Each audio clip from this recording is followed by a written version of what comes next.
It's the 27th of April, 2018. This is the RheumNow Week in Review. I'm Dr. Jack Cush, executive editor of RheumNow.com. Good news for Plaquenil, bad news for hydroxychloroquine, and a split decision or showdown for Baricitinib at the FDA this past week. This and more. At the top of the news is a study from UCSF and their lupus prospective cohort. 807 patients followed prospectively. An analysis done by Ed Yellen showed that poverty in lupus patients was associated with a higher rate of mortality. In their initial run through on the numbers, it showed out to be 2.1 as a hazard ratio. That was significant. When they made adjustments for age and disease activity, damage, etc., it was no longer significant and went down to 1.68. But nonetheless, they showed a few interesting things that it was numerically higher. It seemed that most of the poverty-related deaths was related to damage, and that the poor people that were in that study that actually did die, they actually lived 13.9 or almost 14 years less than those they were compared to, suggesting that poverty is a factor. And there was a lot of interesting discussion online about what are we doing about this? How can we manage this? How can we study this? And I think it's a challenge. And I think it's up to you and those of you who do lupus research to look into this and find out more about it, report on it. A large cardiovascular prevention trial looked at the incidence of gout amongst patients who had chronic kidney disease. So amongst almost 12,000 plus patients that were followed prospectively, and these were mostly in middle age, between 35 and 57 years of age, CKD, when it was present, was found and to be associated with a higher risk of gout. So in this cohort, they found 722 new cases of gout, and having chronic kidney disease increased the hazard ratio up to 1.61, or a total of 61% increased risk of developing gout with CKD, and that was significant. What was interesting was that uric acid itself was not a risk factor for developing gout in this cohort, and that the other factors that was proteinuria and hematuria. So interesting data, and I think that's something that we all deal with. Amongst almost 2,000 patients, actually 2,600 patients with rheumatoid arthritis that were followed and that were on hydroxychloroquine, it was shown that the use of hydroxychloroquine actually was associated with a lower risk of CKD. That if you were on hydroxychloroquine, the risk was 10 per 1,000. If you were not, it was 13.8 per 1,000 patient years. So overall, the hydroxychloroquine treated patients had a lower risk of CKD, and that was dose dependent. This sort of follows the many wonders of hydroxychloroquine. While it may not be the greatest efficacy drug at inflammatory arthritis, its tag-along potential in RA and other lupus and other disorders is great. You should actually look at the article on RheumNow written by Dr. Marty Bergman called The 9 Lives of Hydroxychloroquine to learn more about the extensive benefits of Plaquenil's therapy. An interesting study looked at the giant cell arteritis patients undergoing temporal artery biopsy and tried to find out the predictive value of other biomarkers, specifically that gleaned from the complete blood count, the CBC. So 537 patients undergoing temporal artery biopsy. What they showed was that, not surprisingly, CRP and ESR increased the odds of having giant cell arteritis, and those that are undergoing biopsy increased it threefold. But equally as effective were things like the neutrophil to lymphocyte ratio, that's the NLR, that had almost a twofold increased risk, or the PLR, the platelet to lymphocyte ratio, which also had a 3.25 odds ratio of predicting a positive biopsy and the diagnosis of GCA. So I've always used the platelet count and the anemia of chronic disease as markers of inflammation, especially when patients may not have an elevated sed-rated CRP. These are other pro-inflammatory biomarkers that, again, that are within the CBC that you can look at, and we actually wrote about that on RheumNow.com. It's an article about the CBC and what you can glean from it. So the big news this week was the FDA hearing on April 23rd. The FDA Arthritis Advisory Committee met and to consider the application of Baricitinib by Lilly for use in rheumatoid arthritis. As you know, the drug has been developed, has had many large studies done, all with very impressive results. but the whole process was derailed towards the end of last year when they received a complete response letter from the FDA suggesting that they couldn't proceed on the application, at least in a favorable manner, with the concerns that they had about safety, where they had an imbalance of safety signals, especially venous thromboembolic events, VTE. They also had some concerns about the differences in dosing efficacy, which weren't that significant according to the FDA, and that being the 4 milligram versus 2 milligram once a day. The company came back with a resubmission, and then this hearing occurred where the FDA was empowering the Arthritis Advisory Group to review the data and report back to them on several key questions. After a day of deliberation and presentations by the FDA and by the sponsor Lilly, the FDA panel went in and voted on 5 specific questions. 2 questions were around efficacy. Does the 4 milligram and 2 milligram data merit approval? And it was unanimous.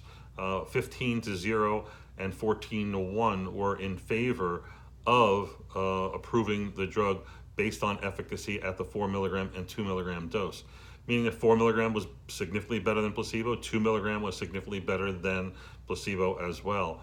When they looked at the safety of the 4 milligram and 2 milligram doses, there was a little less clear. The panel said that there was a 9-6 vote in favor of the 2 milligram dose as far as safety, and it was a total flip to an 11-4 against the 4 milligram dose for safety, for reasons I'll mention in a few minutes.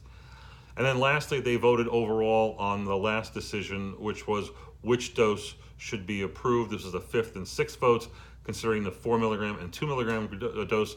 They voted in favor of approval, and this is when you look at the totality of evidence and the risk-benefit ratio behind a particular dose. They voted 10-5 in favor of approving the 2 milligram once-a-day dose of Baricitinib, but voted against 10-5 against the approval of the 4 milligram dose. There, the panel that voted against it cited concerns about venous thromboembolic events and maybe some issues regarding platelets. So as you know, Baricitinib is a JAK1, JAK2 inhibitor. There are some concerning effects of JAK2 inhibition on hematologic parameters, and hence these findings of VTE and thrombocytosis are of concern. So the FDA did review this data. The real problems that were had within the panel was first the discussion of does 4 milligrams offer a significant benefit over the 2 milligram dose. And it turns out that while they had 4 phase 3 trials that they reviewed in DMARD and TNF inhibitor naive patients, methotrexate incomplete responders, TNF incomplete responders, etc. And you can look at the website for more data on these specific studies, which were called Begin, Beam, Build, and Beacon. But the problem was that some of the studies and there were 2 studies that head-to-head looked at 2 milligrams versus 4 milligrams. All the studies looked at the 4 milligram dose, but only 2 studies looked at 2 milligram dose, and hence there was only 2 studies where you can compare the 2. One, there seemed to be a stepwise dose-related comparison where 4 was better. The other one, they were exactly the same.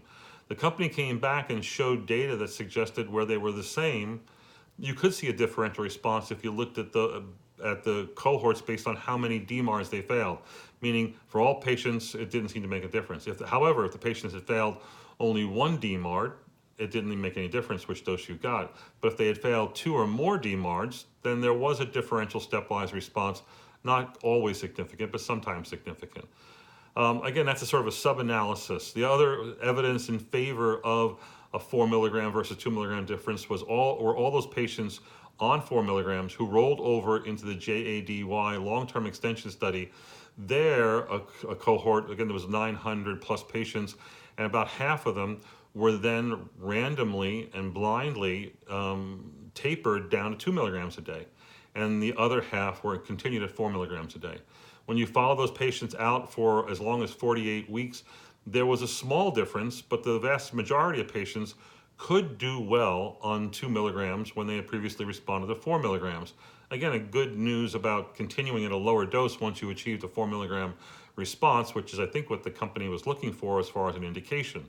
However, when you look at the 48-week data, there was about a 12% difference between those who continued at a remission versus those who didn't. And the same, actually, this is remission and LDAS all combined. That there was a 12% difference, suggesting that there is a difference between 4 and 2 milligram dose, and that 12% of patients wouldn't do quite as well.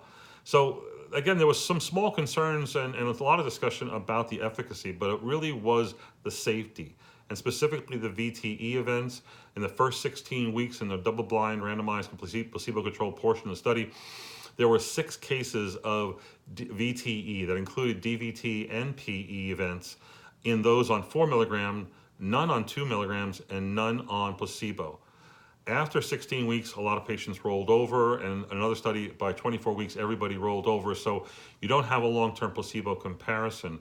Overall, there were 42 VTE events amongst the 64 patients treated with baricitinib. They had a total of 7,860 patient years of exposure. So in the first 16 weeks, the event rate was 1.7 per 100 patient years.